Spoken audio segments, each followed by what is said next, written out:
Okay, now here I have a few passages here. I want to demonstrate how we can use these passages to preach, so that we have grace and the law to remind them. We have grace to motivate them, and the law to tell them what to do. The law tells us what to do, and also to warn people if they don't obey. So we need both in our preaching and in our daily life also. We all need the law to tell us what to do. But as far as punishment, it should be a small part for people who are faithful to God. For instance, for myself, I'm motivated to do evangelism or serve God. I don't have to say to myself, if I don't serve God, God will be angry with me. I have a strong motivation. So for me, my motivation is mainly from God's grace, God's nature and grace. But I do obey the law. I do obey what God tells us to do. I do obey the commandments. It's just the fear of punishment. I put it very low. But there are some people who always push people to obey. They say, you have to obey. Now, I want to say this. Many people will say, yes, I believe in God's grace. I live under God's grace. But when they preach, they always say, go do evangelism, read the Bible, pray. It's always telling people what to do. And I want to say, don't just tell people what to do. Tell them. God has compassion on them. And when He cares about them. He cares about me, how He has blessed me. So God spent a lot of time, a lot of effort on me to save me. If God has put so much effort into saving me, I want to make God happy. I want to please God by going to tell people about Jesus. I want people to be saved also. So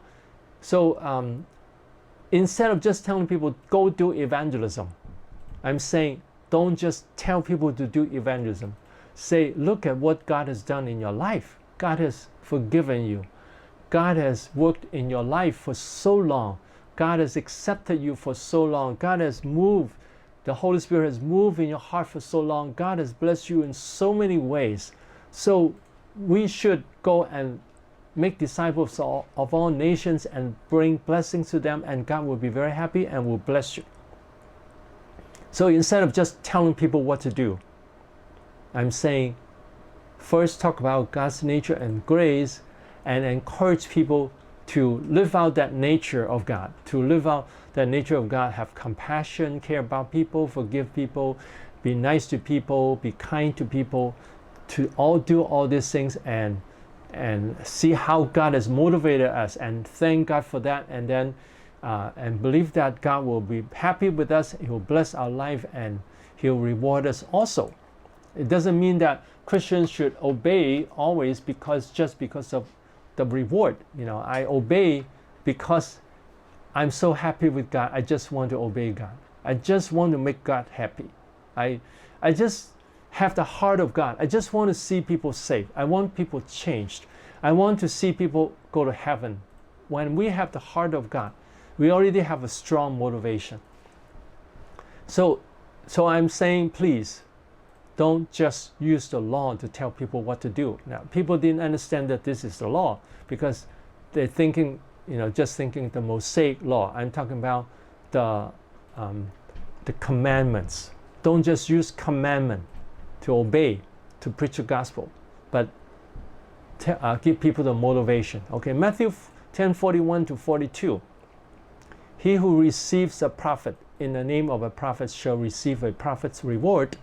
And he who receives a righteous man in the name of a righteous man shall receive a righteous man's reward. And whoever gives one of these little ones only a cup of cold water in the name of a disciple, assuredly I say to you, he shall by no means lose his reward. Okay, now this passage is very encouraging for us to do good to other people. First, if you find a prophet, and you're not perfect, you're not as great as a prophet. But when we receive a prophet, when we see a prophet and we receive him, of course, a true prophet, not a false prophet.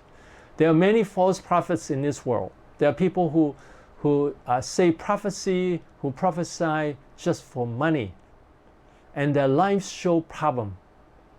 So don't just follow any prophet, anyone who says they are a prophet. So check out their lives first. Actually, I suggest that you follow your pastor. Your pastor will find out if these prophets are true prophets of God or not. Don't just go around for prophets. He who receives a prophet in the name of a prophet. Now, from Mark 9:41, we see that, if someone gives you a cup of water because you belong to Christ, he'll by no means lose a reward. So from that verse, we explain Matthew 10:42, whoever gives one of these little ones only a cup of cold water, you will not lose a reward. So it's the same idea. So the idea is that to give to one who belongs to Christ. So it's saying because he's a prophet of God, that we receive him. Receive him means to take care of him, to be nice to him, to help him in whatever way he needs help. And then we shall receive a prophet's reward. So it's saying that even though you are not a prophet, you can receive a prophet's reward when you receive him. And then if you don't find a prophet, you receive a righteous man.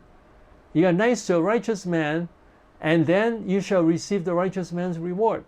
Even though you are not so righteous as that righteous man, still God will reward you with his reward.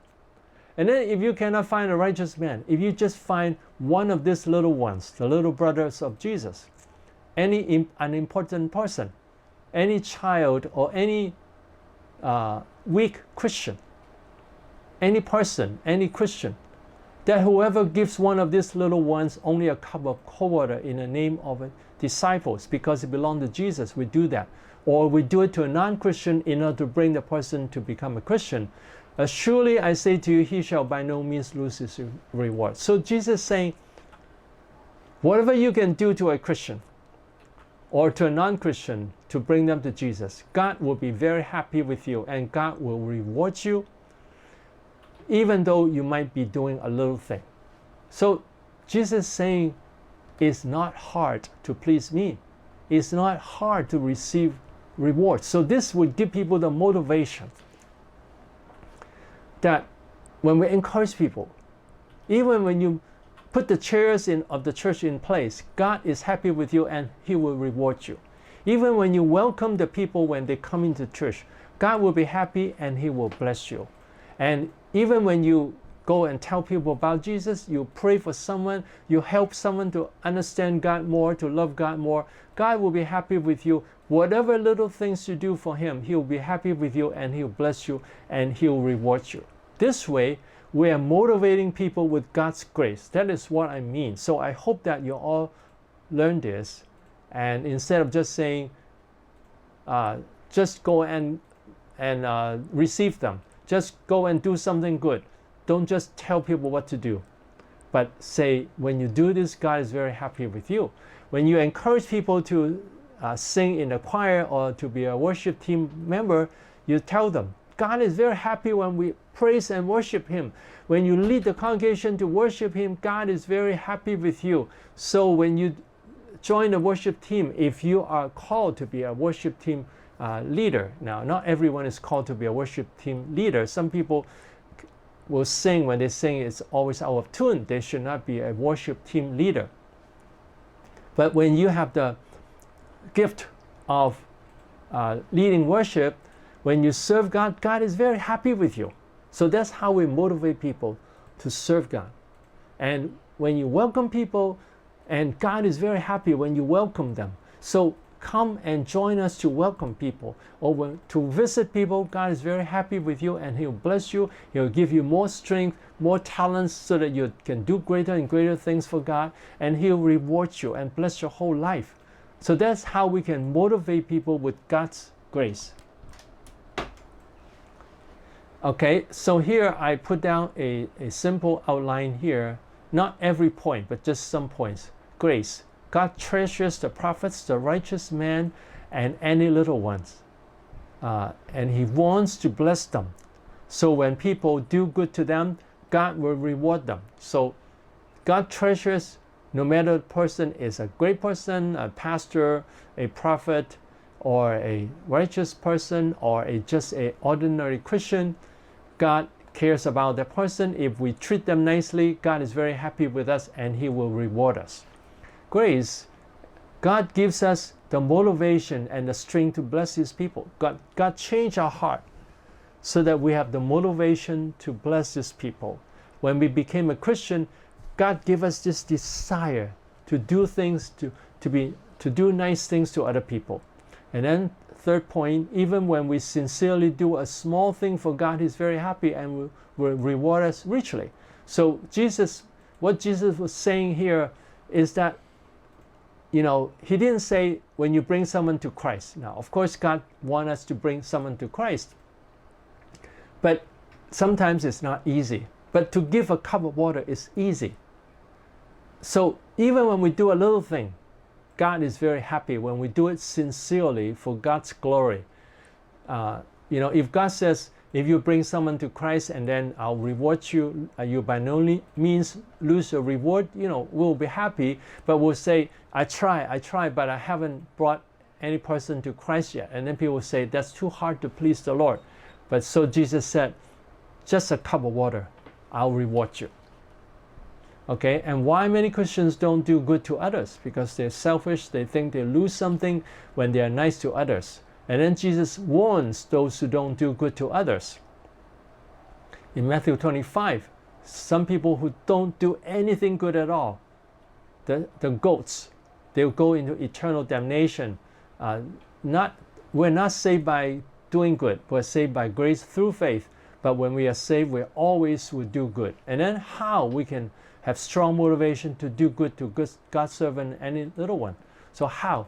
First, think about God put so much effort to love me, to help me, to bless me.